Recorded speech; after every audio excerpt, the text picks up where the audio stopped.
Vous avez décidé, Léa, de faire une mise au point. Une mise au point, surtout pour la jante masculine. Ils vont comprendre pourquoi j'ai décidé d'écrire une lettre au point G, Charlie Couture.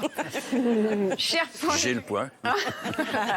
C'est parti, cher point G, je t'écris cette lettre, même si je sais qu'il y a peu de chances pour qu'elle te parvienne, puisque personne ne semble connaître ton adresse exacte. Ça fait des années que les hommes de la Terre entière se sont mis à ta recherche et on attend encore. Résultat, cher point G, tu es comme les licornes, les reptiliens ou les gens de gauche dans le gouvernement Macron.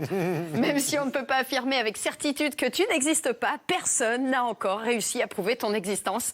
Même pas les scientifiques. T'imagines un peu? Même les prostates. Oh non. Voilà.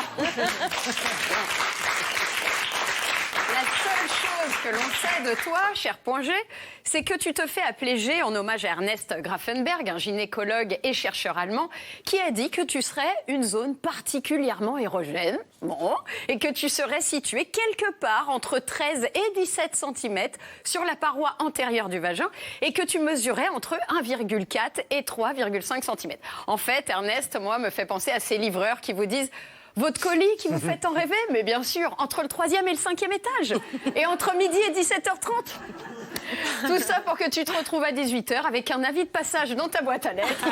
Parce que le pauvre livreur, j'étais trop dur à trouver pour lui. Voilà. Et là, le point G, c'est le point dans la gueule que tu as envie de lui faire découvrir. Tout ça pour dire que le point G, c'est l'équivalent d'un point relais. Tu vas de toute façon devoir le chercher toi-même. Si tu veux être sûr d'avoir le truc, d'être satisfaite, quoi.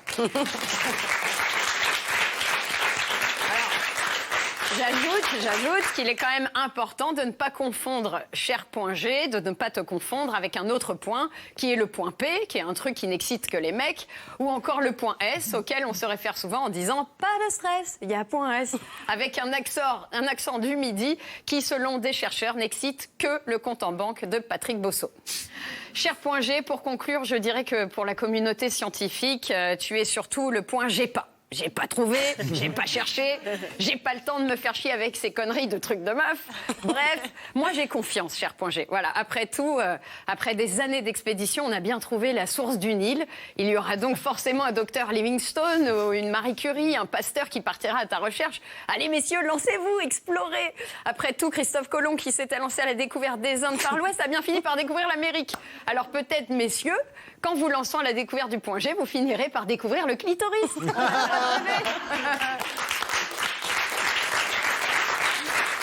Merci, Léa.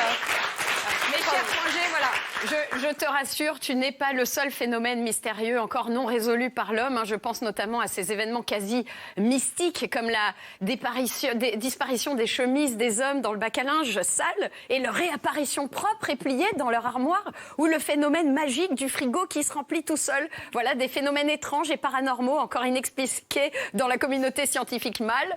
Mais c'est pourquoi, messieurs, si vraiment vous voulez trouver un petit endroit mystérieux qui donne réellement du plaisir aux femmes quand on appuie dessus, j'ai un conseil. Mettez-vous à la recherche de la machine à laver et appuyez sur on. Voilà. Allez, cher point G, peut-être un de ces jours, parce que pour le moment, ce qui te concerne, on est surtout au point mort. Merci beaucoup, Léa.